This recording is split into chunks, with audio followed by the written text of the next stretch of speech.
Una vez más. Damos paso a la segunda ponencia de este primer bloque de la etapa de cierre del segundo simposio de Bellas Artes. Mi nombre es Luis Núñez, de la División de Registro y Servicios Educativos de la Dirección de Educación y Formación Artística Especializada de FAE.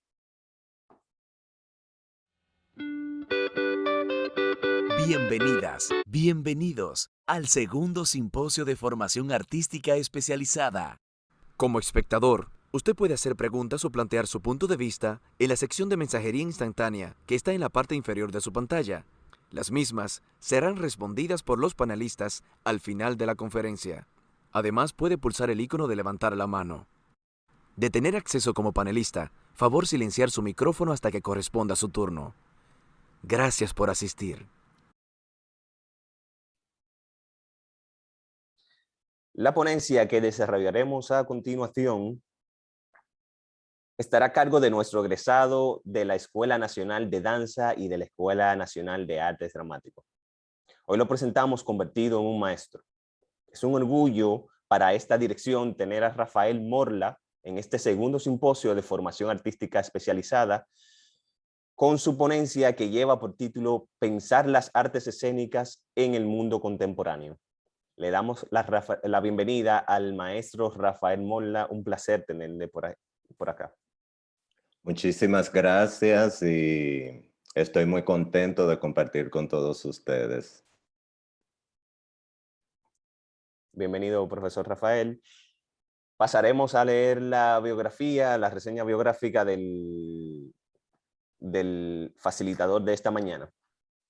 Rafael Morla es licenciado en Filosofía en la Universidad Autónoma de Santo Domingo, egresado de la Escuela Nacional de Arte Dramático, egresado de la Escuela Nacional de Danza, máster en Artes Escénicas por la Universidad Rey Juan Carlos de Madrid, doctorando en Humanidades por la Universidad Carlos III de Madrid. Fue actor de la Compañía de Teatro Rodante y bailarín de la Compañía Nacional de Danza Contemporánea de Santo Domingo. Ha publicado e incursionado en la escritura desde temprana edad. Su ópera prima en las tablas fue El Apocalipsis según Pedro Machete, publicado bajo el sello del Ministerio de Cultura en el año 2012. Fue premiado en el prestigioso concurso de dramaturgia de Casa de Teatro y ha publicado han sido puestas en escenas sus obras por diferentes grupos teatrales a nivel nacional. El título de su ponencia el día de hoy, Pensar las artes escénicas en el mundo contemporáneo. Profesor Morla tiene la palabra. Bueno, muchas gracias. Antes de empezar, quiero agradecer al Ministerio de Cultura y a la Dirección General de Bellas Artes por realizar este segundo simposio de educación artística especializada. En especial quiero agradecer a Elvis Guzmán por extenderme la invitación, a Aida Mota por la coordinación y su afabilidad, y a todos los que han hecho posible este encuentro que considero de gran importancia, no solo para la educación artística, sino para el desarrollo de las artes en general. Y como bien has dicho, Luis, mi intervención la he llamado Pensar las artes escénicas en el mundo contemporáneo. Voy a realizar un ejercicio mayéutico de lanzar una serie de preguntas sin pretender responderlas, sino para estimular la reflexión. Una de esas preguntas es, ¿qué entendemos por artes escénicas? ¿Podemos articular una reflexión sobre las artes escénicas? ¿Es posible crear conocimiento en las artes escénicas?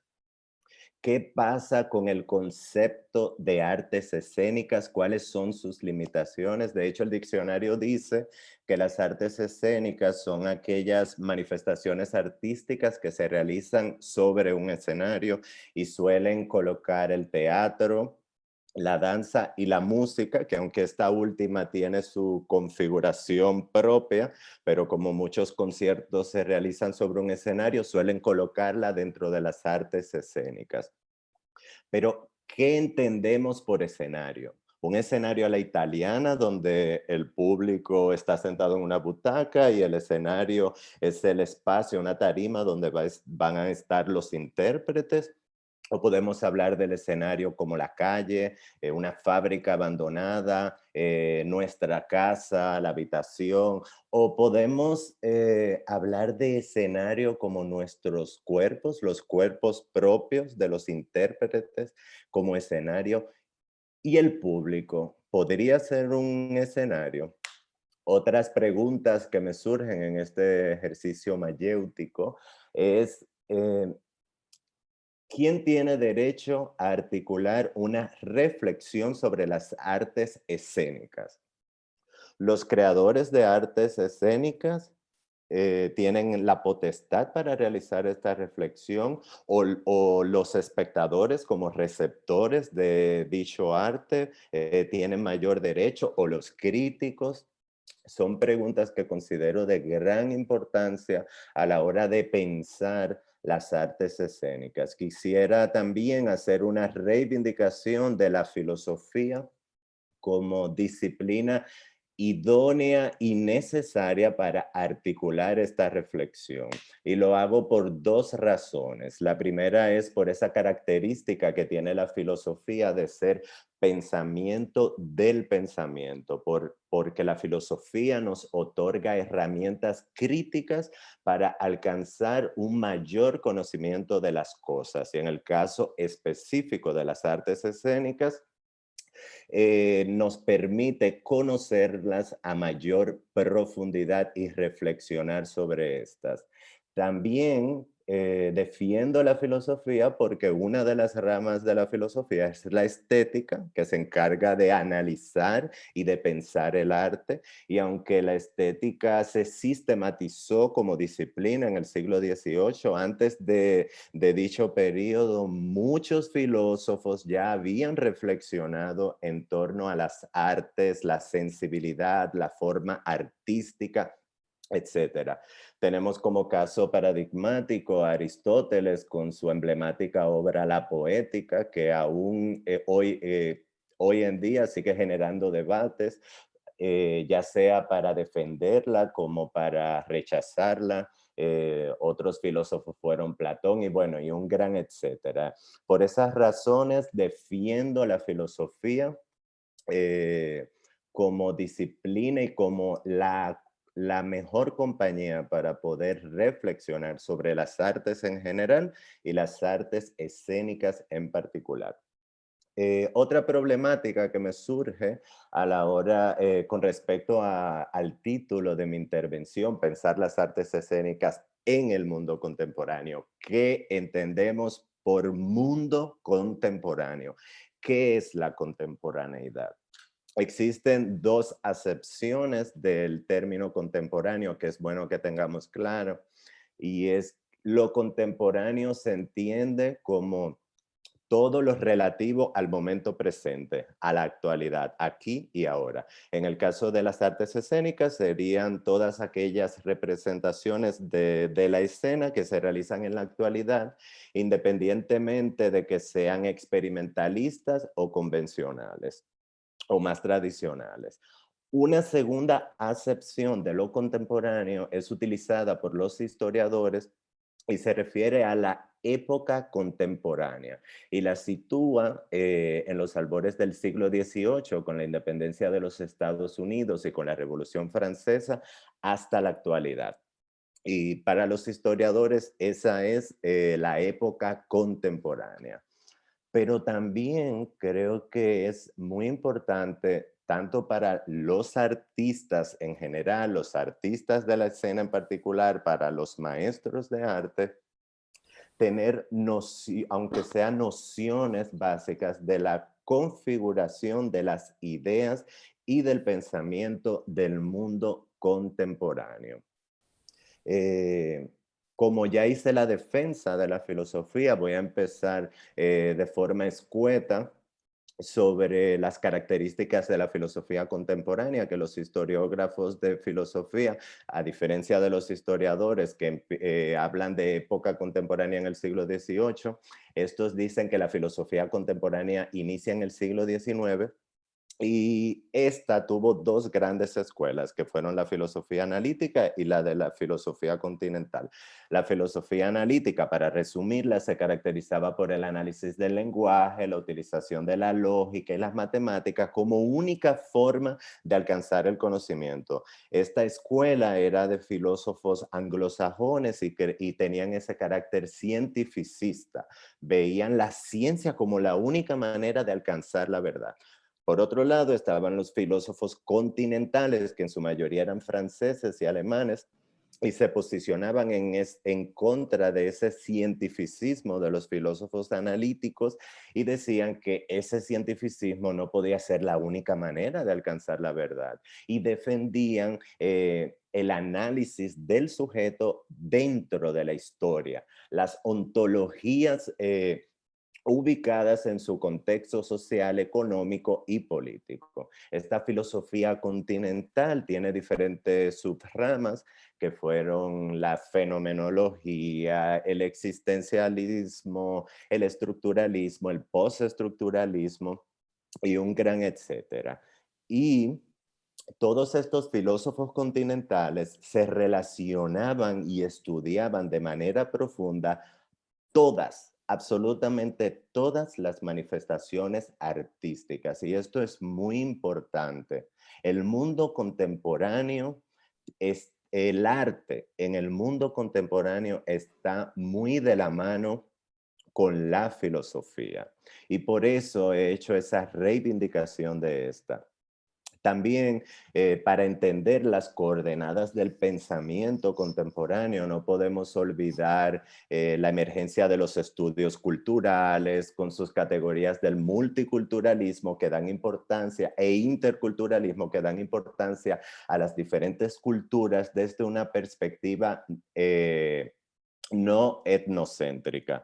También el mundo contemporáneo a nivel de conocimiento y de debate del pensamiento nos ha brindado disciplinas como el descolonialismo, el postcolonialismo, que son disciplinas que critican el eurocentrismo que se ha generado en el conocimiento y las nuevas formas de colonización que se viven hoy en día y las maneras de reivindicar a los sujetos subalternos por esas nuevas formas de colonización del conocimiento, de la economía y de la política. Pero tampoco podemos estar de espaldas a la hora de analizar el mundo contemporáneo, a la emergencia de los feminismos, porque existen muchos prejuicios en torno a los feminismos, que la gente cree que solamente hay un feminismo, pero hay múltiples feminismos que dentro de su seno realizan diversos debates en su afán de lograr la igualdad entre hombres y mujeres. Pero también el mundo contemporáneo nos ha brindado la emergencia de las luchas y el conocimiento de las minorías sexuales, las luchas de los movimientos LGBT, las teorizaciones de lo queer, el movimiento indígena, el movimiento negro en su no solo reivindicación, sino en su crítica al racismo sistémico de nuestra cultura. También el mundo contemporáneo nos ha brindado una conciencia sobre el impacto ambiental, sobre las problemáticas económicas dentro del sistema en que vivimos. Tenemos el movimiento antiglobalización con el Occupy Wall Street. Y lo que podemos resumir es esa característica del mundo contemporáneo, del pensamiento contemporáneo, que ha dado posibilidad de que los sujetos subalternos por unas estructuras de poder empiecen a tomar la palabra y a hablar desde ellos mismos. Y esto nosotros como artistas y como maestros de arte no podemos estar de espalda a esa configuración del pensamiento en el mundo contemporáneo. Tampoco debemos olvidar lo que para mí es la cúspide del pensamiento contemporáneo, y es lo que se llamó la posmodernidad. ¿Qué es la posmodernidad? Para entender la posmodernidad debemos comprender su etapa anterior, que fue la modernidad. Y la modernidad, que según los historiadores inicia en el siglo XV con la caída de Constantinopla y con el mal llamado descubrimiento de América, hasta el siglo XVIII, que inicia la época contemporánea, la modernidad se caracterizó por colocar a la razón por encima de todas las cosas. Los modernos consideraban que a través de la razón y del conocimiento íbamos a lograr conquistar la naturaleza. Defendían los modernos el ideal de progreso, de humanismo. Se desarrollaron todas las grandes utopías sociales y era una exacerbación extrema de la racionalidad como única forma de alcanzar la felicidad. Pero ¿qué pasa? El siglo XX nos lleva a la Primera y la Segunda Guerra Mundial, que lo que trajo fue muertes, hambre, crisis económica, política, social, incertidumbre. Entonces la humanidad comienza a cuestionar el derrotero que ha seguido. Y bueno, los filósofos y pensadores y artistas de la posmodernidad que se da a mediados del siglo XX en el seno de la época contemporánea, va a criticar todos los ideales de progreso y de racionalidad extrema de la modernidad. Por eso se llama posmodernidad. Y hay un ensayo clásico de François Lyotard que se titula La condición posmoderna, donde decía que la posmodernidad se ubica en contra de las metanarrativas de progreso y de las utopías de la modernidad. Y bueno, hice un resumen demasiado escueto de la posmodernidad, pero que sí debemos tener conciencia de esta para poder de verdad articular un pensamiento profundo en torno a las artes en general, a las artes escénicas en particular, y también ubicar las artes en el contexto social. Y esto es muy importante, que lo voy a ir desarrollando a lo largo de mi intervención. Luis Sáenz Rueda, un filósofo, en su ensayo Sendas Comunes de la Filosofía y el Arte en el siglo XX, él desarrolla una serie de ejemplos dentro de la filosofía en los cuales los filósofos del siglo XX bebieron de manera directa del desarrollo de las artes contemporáneas para desarrollar sus postulados filosóficos. Pero también nos va a decir Luis Sáenz Rueda que muchos movimientos artísticos del mundo contemporáneo se lograron desarrollar gracias a los postulados de muchos filósofos contemporáneos, sobre todo de los filósofos de la escuela continental que ya mencioné previamente. Creo que ese ensayo es muy interesante y muy importante porque nosotros como artistas y como maestros de arte podemos constatar esa relación y esa simbiosis entre filosofía y arte, entre arte y filosofía. También para pensar las artes escénicas, creo que de gran relevancia tener conciencia de las coordenadas de las ideas de un suceso en la historia del arte que para muchos estudiosos es un antes y un después en el arte. Y, por ejemplo, autores como Jorge Dubati lo llama el giro copernicano de las artes. Y me estoy refiriendo a las vanguardias históricas.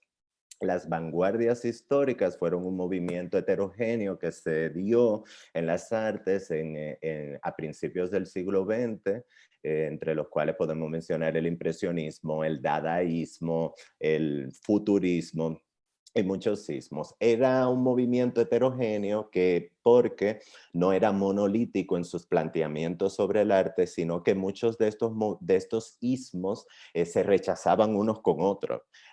Se generó un debate inmenso en torno a las artes. Fue un momento de ruptura total de lo que se entendía y de lo que se realizaba hasta el momento en las artes, y una escinsión, una explosión de los límites que debía tener el artista en su proceso creativo. Esto lo generaron las vanguardias históricas.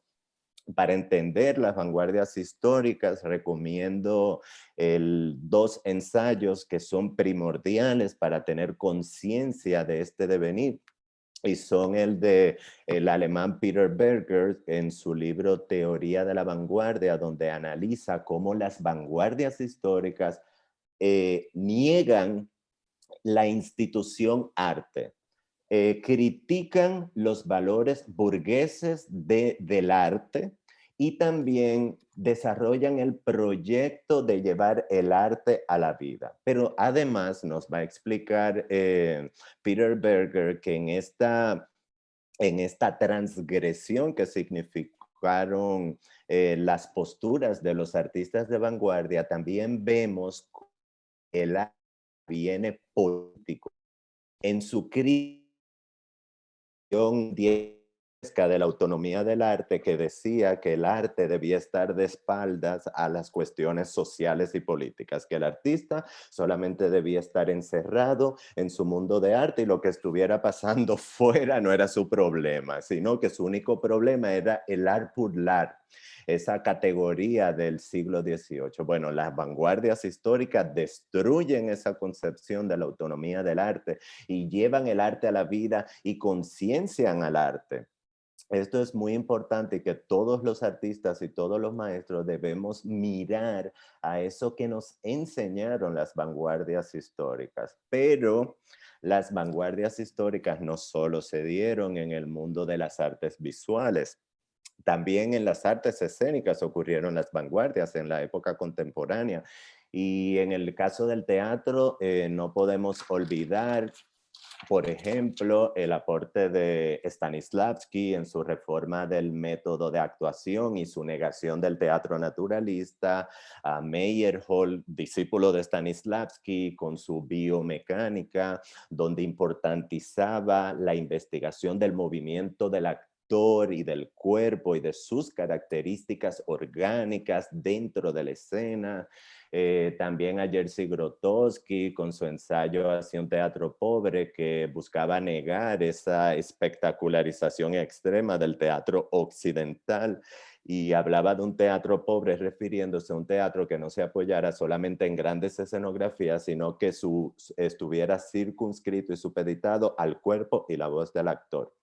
Pero también otra vanguardia que debemos tomar en cuenta es la de Tadeusz Kantor con su Teatro de la Muerte, la de Antonin Artaud con su emblemático libro El teatro y su doble, Bertolt Brecht con su teoría del distanciamiento brechtiano, que se posiciona en contra de la visión aristotélica de la purificación de las pasiones a través del teatro, e imprime al teatro las ideas materialistas y marxistas, donde el actor debía tener un posicionamiento crítico de eso que estaba realizando en la escena. Y al actor, decía Bertolt Brecht, tener ese posicionamiento crítico de su representación, iba a inyectarle ese carácter crítico a los espectadores. Pero también tenemos como vanguardia Eugenio Barba con su teatro antropológico en Latinoamérica, para yo no caer en el eurocentrismo. Tenemos a Augusto Boal, el teatro colectivo en América Latina, que rompe con las estructuras tradicionales y las formas del teatro tradicional. Y bueno, pero en la danza ocurrieron también las vanguardias, esos momentos de ruptura, que es importante que las estudiemos y las tengamos, tanto como artistas y como maestros. En la danza tenemos a la danza moderna, que en la época en el siglo XX se posiciona contra los convencionalismos de la danza clásica y busca una nueva exploración del movimiento y una nueva manera de entender la danza y de entender al bailarín. Pero lo que me parece interesante es que, por ejemplo, la danza moderna, entre las cuales podemos mencionar como pioneras a Isadora Duncan, Martha Graham, a Mary Bigman y un gran etcétera. Por razones de tiempo no me voy a detener en todos los reformadores, pero también me parece interesante que la danza neoclásica utiliza la técnica de la danza clásica, pero la desborda y la revoluciona también. Lo que estamos viendo en el mundo contemporáneo es una constante búsqueda, reinvención, experimentación y rechazo de la tradición, porque ya los sujetos contemporáneos miran con sospecha la tradición precedente. Para seguir con la estela de la vanguardia y de la ruptura dentro de la danza, no podemos soslayar, por ejemplo, lo que fue la danza postmoderna en 1960 en Estados Unidos, que esto me parece súper interesante. La danza postmoderna critica a la danza moderna que previamente ya criticó a la danza clásica. La danza postmoderna va a cuestionar la reterritorialización y el exceso de academicismo en el que había caído la danza moderna. Y los bailarines y coreógrafos de la danza postmoderna van a democratizar la danza, partiendo de la premisa de que los movimientos cotidianos también son danza y de que todos nosotros podemos ser bailarines. Entre grandes figuras de la danza postmoderna podemos mencionar a Steve Paxton, que es considerado el padre del contact improvisation, Trisha Brown y otro gran etcétera. Pero en la danza no podemos olvidar tampoco a la danza teatro de Pina Bausch, que rompe con las fronteras entre lo que es teatro y lo que es danza. Y bueno, hay un ensayo que se volvió muy, pero muy popular en el mundo y sobre todo en Latinoamérica fue abrazado con vehemencia y me estoy refiriendo al libro de Hans-Thies Lehmann. Es un alemán, de seguro pronuncié malísimo el nombre porque no sé alemán, pero bueno, me van a disculpar. Hans-Thies Lehmann en su libro El teatro postdramático, que fue traducido al español y publicado en 1999. Hans-Thies Lehmann en el teatro postdramático va a aglutinar todos estos reformadores del teatro y reformadores de la danza que ya he mencionado, de las vanguardias del teatro y la danza, y los va a analizar sus posturas y sus proyectos con respecto a la escena para él desarrollar su concepto de postdramático. ¿Cuál es la característica de lo postdramático según Lehmann? Bueno, una reestructuración del drama, donde el texto que a lo largo de la historia del teatro occidental estaba colocado en primer lugar, o sea que tenía el monopolio de la escena, el texto dentro del teatro postdramático pasa a ser un elemento más. Y las corporalidades, no el cuerpo, las corporalidades en la escena pasan a tener preponderancia y empiezan a investigarse nuevos lenguajes dentro de la escena, nuevas formas de entender el movimiento, nuevas maneras de entender el lenguaje, de explorar el lenguaje, pero también nuevas temáticas como las que les mencioné, de las temáticas de los cuerpos, de los feminismos, la temática de los cuerpos abyectos, de los cuerpos subyugados, comienzan a ser temáticas importantizadas por las obras del teatro postdramático. Y otra característica primordial es que el teatro postdramático niega la representación. Las obras de teatro postdramático dentro del mundo contemporáneo, desde la perspectiva de Lehmann, no buscan ya representar como hacía el teatro anteriormente, sino presentar. Tiene una perspectiva de la escena como un acontecimiento. Y esta es una de las claves primordiales para entender la deriva de la escena en el mundo contemporáneo. Ya no buscan los artistas de la escena representar, sino presentar. Y bueno, hay otra autora que es de otra teórica, también alemana, que es muy importante para entender las coordenadas y por dónde del pensamiento de la escena en el mundo contemporáneo, y es Erika Lichte en su libro Estética de lo performativo.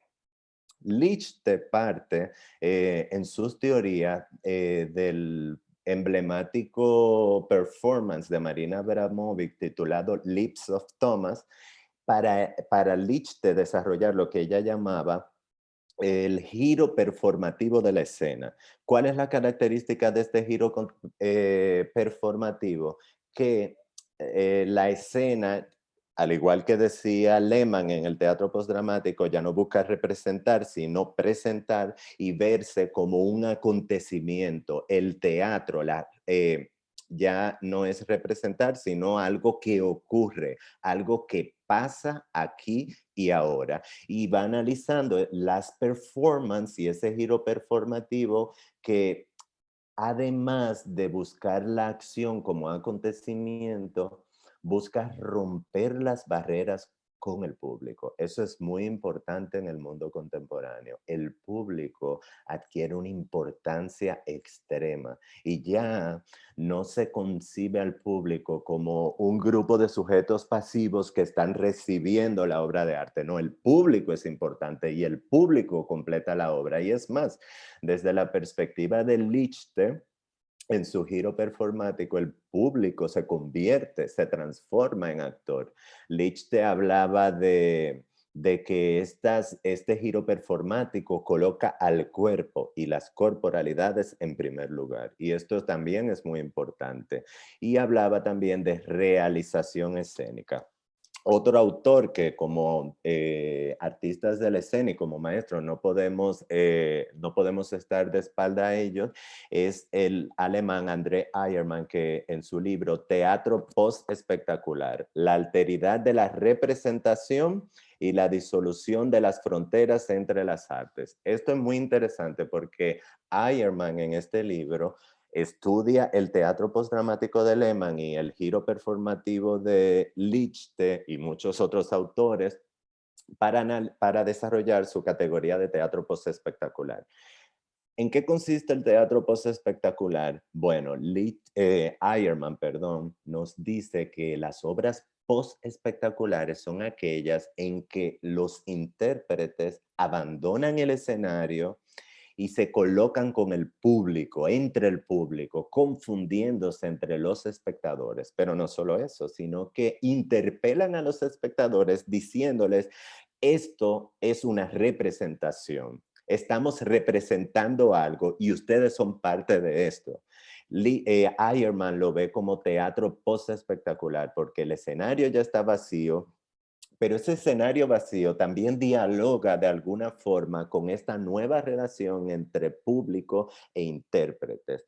Y nos va a decir Eyermann en el teatro postespectacular, y ahí se aparta de la visión de Lehmann y de Lichte, que negaban, que decían que la deriva del teatro contemporáneo es la negación de la representación. Nos va a decir que con el teatro postespectacular no se niega la representación, sino que la representación se entiende desde otra óptica, desde otra perspectiva. Y bueno, creo que estos tres autores son muy importantes para entender la escena contemporánea, pero particularmente voy a hacer la siguiente crítica a los tres alemanes, y es que la muestra escénica que utilizaban para desarrollar sus teorías eran de obras europeas y estadounidenses, como si no existieran obras en otras latitudes, en otras culturas. Entonces eso es una visión demasiado eurocéntrica, lo cual no quiere decir que rechacemos estas teorías, pero en el caso, por ejemplo, yo como artista dominicano, debo leer a estos autores teniendo conciencia de esa limitación y de esa postura eurocéntrica que tuvieron de forma consciente o inconsciente y adecuar sus postulados a mi contexto particular, al Caribe, a América Latina, las problemáticas geopolíticas y las características y la configuración cultural propia del Caribe. Y ver cómo estos postulados de la escena de estos europeos aportan o no al desarrollo de mi estética como sujeto caribeño. Y bueno, eso quise hacer esa salvedad, ya que considero que tener una visión descolonial y crítica de las nuevas formas de colonización es importante, tanto como sujetos, como maestros, como artistas. También quisiera destacar este libro, es muy importante, de Óscar Cornago, titulado Ensayos de Teoría Escénica, sobre teatralidad, público y democracia. Es un libro muy interesante que analiza la acción como el mito de la contemporaneidad. Y trataré de hacer un resumen lo más, porque es muy profundo el libro, pero resumiendo, Cornago analiza, partiendo de muchos filósofos y de muchos de los teóricos que ya he mencionado, que la contemporaneidad, sobre todo en el siglo XX y en el XXI, tiene una obsesión por la acción, pero la acción entendida como forma de intervenir en la historia y de transformarla. Los sujetos contemporáneos no quieren estar pasivos en el mundo, necesitan intervenir en la historia y cambiarla. Y va analizando Óscar Cornago la deriva estética y la deriva accional y política de las artes, y esto es muy importante, de cómo las artes en el mundo contemporáneo comienzan a politizarse.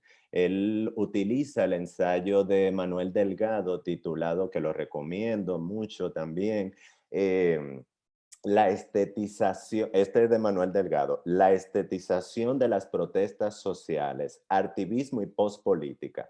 Manuel Delgado en ese ensayo va a analizar cómo muchos artistas contemporáneos de todas las vertientes utilizan elementos experimentales del arte para realizar protestas políticas y sociales. Y lo que me parece interesante es que él analiza que estos artivistas no es que realizan con el arte, realizan un arte propagandístico al estilo agitprop en los años 20 que hacían los bolcheviques como propaganda de sus ideales socialistas, etcétera, sino que los artistas adquieren una conciencia de su corporalidad ubicada en su contexto y a través de la experimentación del arte y de esa conciencia política y social están transformando no solo el arte y no solo la sociedad. Y también explica cómo está cimentada en esa obsesión de la acción como forma de intervención social y de intervención en la vida. Nos agrega también de que de la paradoja de la acción que contiene la no acción, pero que debemos abrazar la no acción. ¿Qué es la no acción? La no acción es la actitud pasiva de los artistas y de los espectadores frente a las instituciones artísticas que atravesadas por las estructuras del poder. Y que lamentablemente por más transgresión que nos dice Cornago, por más transgresión que pretendan muchos de los artistas en sus obras, lamentablemente vivimos en un sistema global con unas características muy fuertes y con unas redes de poder, como hablaba Michel Foucault, que terminan cooptando a esas obras de arte transgresoras y las terminan convirtiendo en objeto de consumo. Entonces un artista, nos advierte Cornago, que pretende a través de su arte criticar el consumo, a través de su obra termina siendo parte del engranaje del sistema de consumo. Entonces me parece muy interesante porque creo que como artistas debemos reflexionar sobre estas problemáticas de la deriva de las artes en general y las artes escenas en particular. Y ya para terminar, y no extenderme demasiado, quiero recomendar al argentino Jorge Dubati con su filosofía teatral y su defensa del artista investigador. Así, rápidamente, Jorge Dubati, por ejemplo, habla de que reivindica la relación entre teoría y praxis y nos dice de la importancia del artista investigador y de la investigación dentro del arte, y que dentro del arte se realiza un conocimiento particular, muy diferente al conocimiento generado en las universidades y en la academia. Y él reivindica que nosotros los artistas somos los únicos que debemos defender ese conocimiento porque somos nosotros los que lo realizamos. Yo como actor y como bailarín, solamente yo que a través de mi práctica puedo generar ese conocimiento.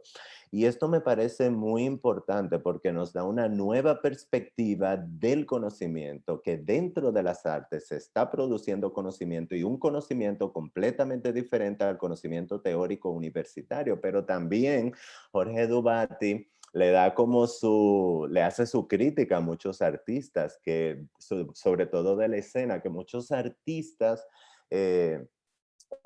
amparados en que nuestro oficio es muy de la praxis, tendemos a darle la espalda a la teoría. No, eso es demasiado teórico, yo mejor hago en vez de estar ahí teorizando. Bueno, Jorge Dubati en su filosofía de la acción teatral relaciona la teoría y la praxis, pero va más allá, porque esa teoría que se genera en el arte, ese conocimiento diferente que genera las artes escénicas, está atravesado por la praxis y depende de la praxis.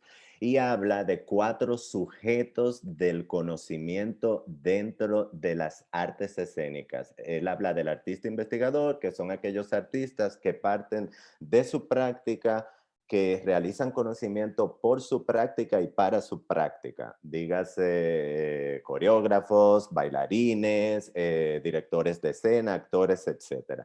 Pero también habla del investigador artista, que son aquellos investigadores que tienen elementos científicos, que por ejemplo estudió antropología, pero que además es artista, y que también ese genera un conocimiento al utilizar esas herramientas de las ciencias tradicionales en beneficio del desarrollo de su arte.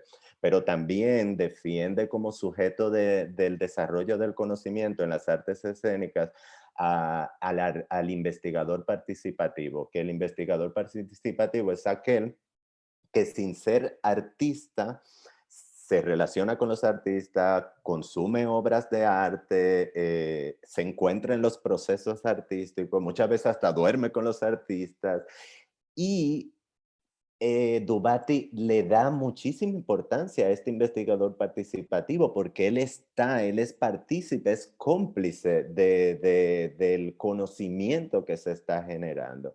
Y luego la cuarta categoría y el cuarto sujeto de la producción de conocimiento dentro de las artes escénicas desde la perspectiva de Dubati es la unificación entre el artista investigador y el investigador artista, que deben de estar de la mano. Teoría y praxis, no podemos olvidar esto. Y mi conclusión es que pensar las artes escénicas en el mundo contemporáneo implica tener conciencia de estas categorías entre la praxis y la teoría, que nosotros como artistas de la escena, cuyo trabajo está atravesado por nuestro cuerpo, somos los que generamos una nueva manera de conocimiento, pero a la vez nuestro arte no podemos desarrollarlo estando de espaldas al devenir social y al devenir político, lo cual no quiere decir hacer una obra de arte panfletaria. Ojo con eso es muy importante, no. Tener conciencia política como artista y como maestro de arte va más allá del panfleto. Eso por un lado. También pensar las artes escénicas en el mundo contemporáneo implica romper con las barreras entre lo que es danza pura o teatro puro o performance. Ya no hay barreras, ya no podemos pensar en el mundo contemporáneo en términos de esto es danza, esto es teatro, eso no es performance. Ya todo está híbrido, todo está mezclado. Ya los bailarines, los teatristas, los pintores, ya debemos estar en comunicación constante porque el mundo es así. En la ciencia, todas las ciencias se intercomunican y se interrelacionan para producir conocimiento. Nosotros los artistas también. Y mi última frase para autocitarme es: pensar las artes escénicas en el mundo contemporáneo es posicionarse socialmente, logrando una simbiosis entre creación, política y resistencia. Y bueno, hasta aquí mi intervención. Muchísimas gracias. Excelente ponencia, maestro Morla. Le damos las gracias por estas Gracias a palabras. ustedes. Bien, ahora pasamos a la sección de preguntas y respuestas y les recordamos a los participantes que en la parte de abajo de la pantalla pueden dirigirse al cuadrito que dice Q y A y hacer sus respectivas preguntas para que el maestro pueda facilitarnos las respuestas en este día. Paso a leer algunos de los comentarios que escriben en el chat. Los participantes dicen: excelente, interesantísimo ejercicio mayéutico, excelente tema. Lo saludan también desde Jimaní, dicen que lo conocen de cuando fue con el teatro rodante a Jimaní a presentar una obra, ¿no? Ay, qué bien. Sí. Excelente análisis y dominio del tema. Bien, hay varios comentarios felicitándole por la exposición. Le invito a que por favor Gracias. lo pueda leer un poquito más tarde. Pasamos entonces al tema de las preguntas. Dice: a su entender, ¿cómo está el país a nivel de vanguardia en el arte? Eso, en teatro, en danza y las demás componentes artísticas. Sí, Las demás disciplinas artísticas, perdón.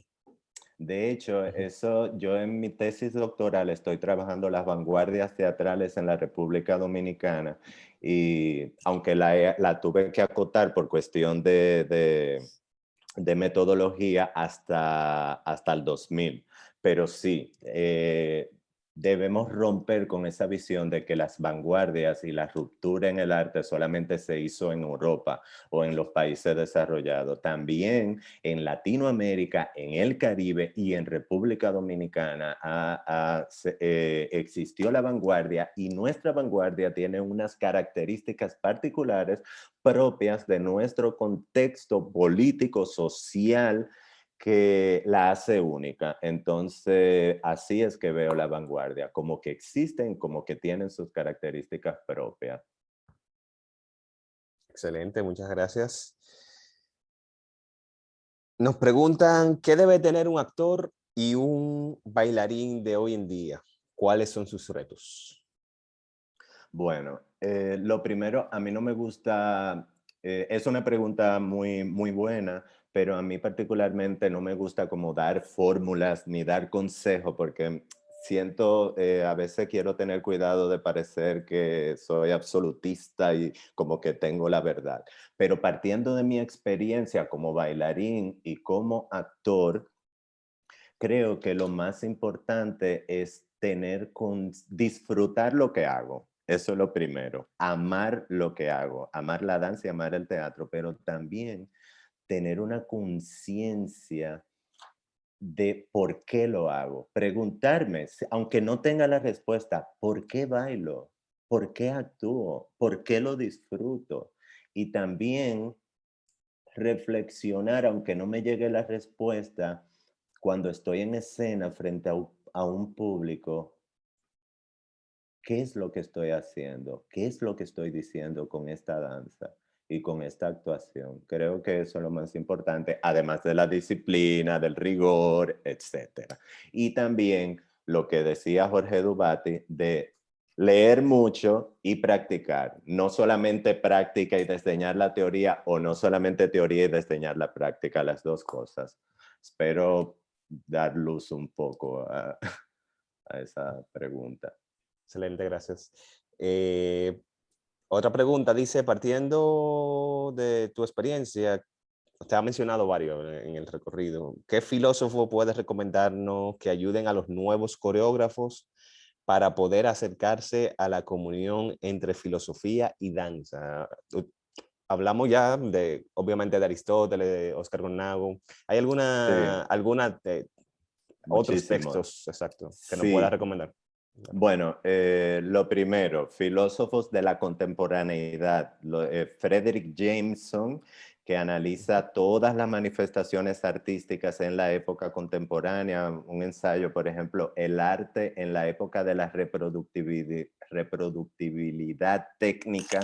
Es un buen ensayo que nos da una perspectiva del devenir del arte, pero creo que la pregunta también iba con respecto a la danza o al coreógrafo Coreógrafo, para también, coreógrafo, ¿verdad? exacto. Bueno, recomiendo a André Lepecki, buscar ese autor, es un teórico de la danza estadounidense.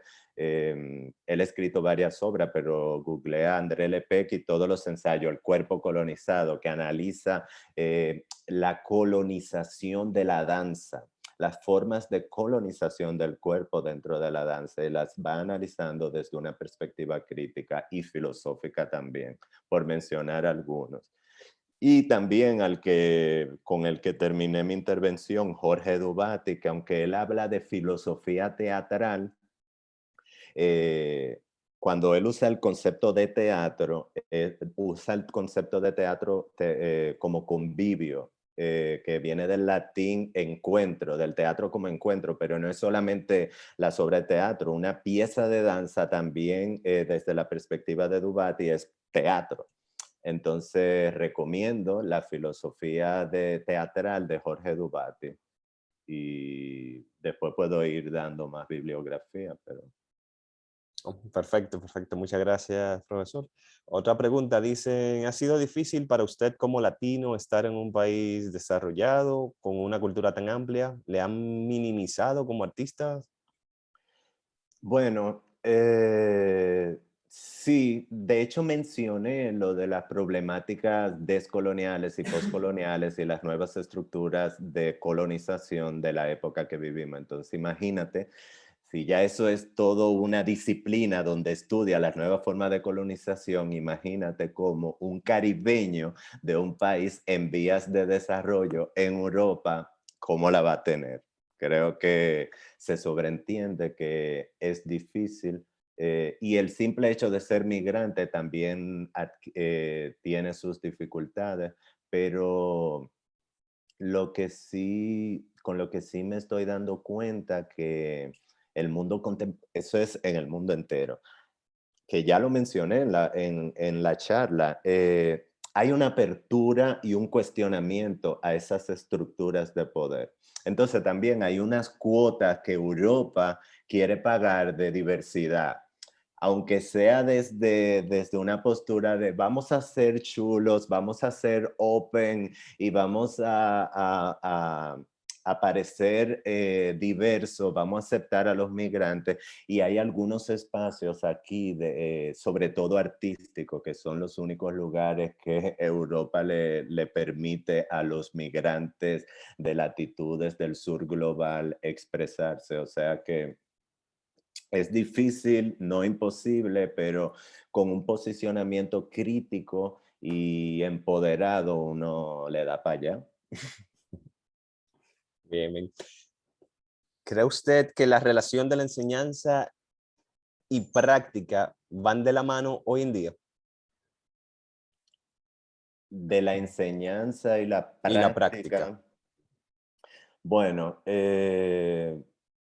pero bueno, si se refiere a la práctica, porque también un maestro puede, por ejemplo, un buen maestro de danza, por ejemplo, no necesariamente tiene que ser un bailarín profesional. De hecho, hay muchos excelentes maestros que no bailan. y son hasta mejores maestros de danza que muchos bailarines profesionales. Sin embargo, creo que en el mundo actual debemos trascender el concepto de enseñanza y el concepto de práctica y lograr una unificación, que estén en esa simbiosis constante, igual del que lo mencionaba Dubate, de la teoría y la praxis. Enseño teoría, pero también, y creo la señora María Fals, que me precedió, ¿verdad?, en la ponencia, Ujú. hablaba de eso, de la importancia en la enseñanza, llevar esa teoría a la práctica. Entonces sí, creo que lograr esa relación y esa comunión es muy importante, es obligatorio, como quien dice. Excelente. Muchas gracias por responder nuestras preguntas, profesor, y por Gracias a la ustedes, excelente ponencia que ha tenido. Lamentablemente, por cuestiones de tiempos, claro. recopilamos las preguntas que tenemos todavía pendientes por responder y luego se las hacemos llegar para que usted nos dé su opinión. Claro Bien, que sí. excelente. Muchísimas gracias. A usted, a usted.